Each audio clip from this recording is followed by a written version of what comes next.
C'est un rendez-vous désormais incontournable pour le monde agricole réunionnais. Après la parenthèse du Covid, les rencontres agrofertiles redémarrent cette année plus que jamais. Sur le site de l'Armée-Flore à Bassin-Martin, un véritable village a pris place où les visiteurs peuvent découvrir les nombreuses innovations présentées dans de multiples domaines.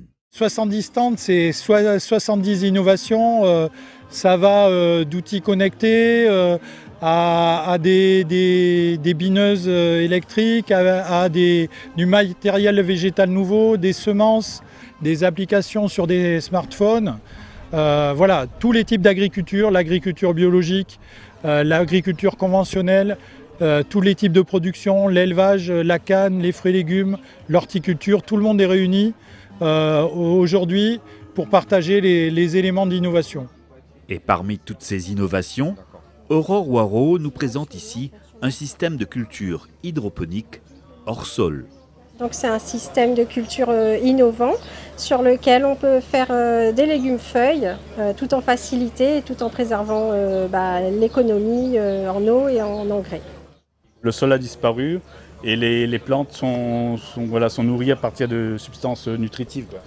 Oui, donc les plantes sont ici irriguées, fertilisées en circuit fermé.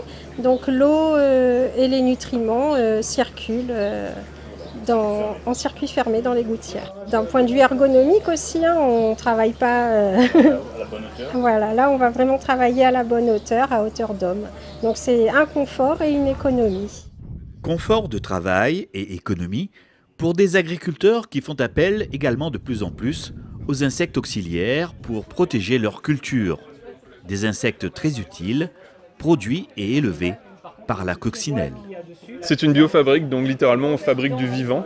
Donc nous on fait de la lutte biologique, donc on développe des insectes auxiliaires, des insectes qui sont naturellement présents à La Réunion et qui ne sont pas phytophages.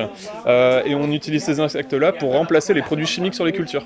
Au final, c'est des méthodes, c'est des anciennes méthodes, mais qui sont remises au goût du jour parce que c'est des méthodes les plus durables pour une agriculture durable, tout simplement. Chaque année, on a de plus en plus de gens intéressés, autant les professionnels que les particuliers, pour gérer leurs différentes problématiques. Du fait des retraits des molécules chimiques ou de l'interdiction de certains produits, on passe vraiment sur des méthodes plus durables avec de la lutte biologique. C'est intéressant ce que vous voyez ici ? Bien sûr, on a plein d'informations sur tout ce qui peut être nécessaire pour nous, pour notre agriculture de demain. Donc là, au niveau tout ce qui dit insectes et tout, donc moi je suis venue voir parce que j'avais déjà pas mal de coccinelles, etc. Comme je suis en train d'essayer de mettre en place une agriculture saine et biologique. Donc j'avais pas mal de petits insectes qui sont apparus. Donc je suis venue pour qu'elles puissent intervenir sur l'exploitation, pour m'indiquer tout ce qui serait bon pour moi dans la continuité. C'est un moment incontournable parce que ça permet à l'agriculteur réunionnais d'échanger avec ses conseillers, les chercheurs, les expérimentateurs et de bien exprimer ses besoins et ses problèmes. Donc ça c'est un moment important pour nous. Et c'est aussi un moment incontournable parce que ça permet aux futurs agriculteurs ou conseillers qu'on trouve dans les lycées agricoles de s'imprégner déjà des futures innovations qu'ils auront à mettre en œuvre dans leur pratique.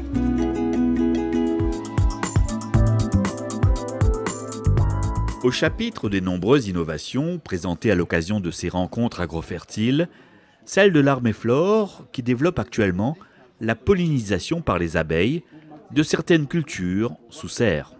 Voilà, donc on est en cours d'expérimentation sur la pollinisation sous abri, sur fraises et cucurbitacées sous serre. Vous voyez, en fait, sous serre, souvent les apiculteurs ils mettent des serres des ruches à l'extérieur de la serre et ils demandent aux agriculteurs d'enlever les toiles insectes-proof qui protègent les cultures des insectes. Donc là, on a travaillé sur un système de ruches que vous allez voir, des ruches à double entrée qui sont insérées dans la paroi de la serre. Donc les abeilles peuvent aller à l'intérieur de la serre ou à l'extérieur. Et grâce à ça, en fait, on diminue grandement la mortalité des abeilles. On a une prophylaxie qui est assurée contre les ravageurs et on a une qualité de pollinisation optimale pour les fruits. Encore plus fort, les allées et venues des abeilles sur les fleurs sont observées de très près. Donc, il y a des caméras qui sont positionnées sur des fleurs et qui chaque jour sont changées de place en fait. Et donc à travers ces caméras à détection de mouvement, on s'assure, on compte le nombre de visites de fleurs par les abeilles. Et donc c'est pour ça qu'on s'assure que le dispositif ferme bien au bon moment, puisqu'on est entre 10 et 20 visites par fleur, donc on s'assure que la qualité de la pollinisation est excellente. Futures agricultrices, Ève et Audrey sont venues chercher ici de bonnes informations en vue de leur installation en bio. Qu'est-ce qui est étudié localement? Parce que dans les livres, on trouve beaucoup de choses, effectivement, sur la métropole, sur l'Europe, etc.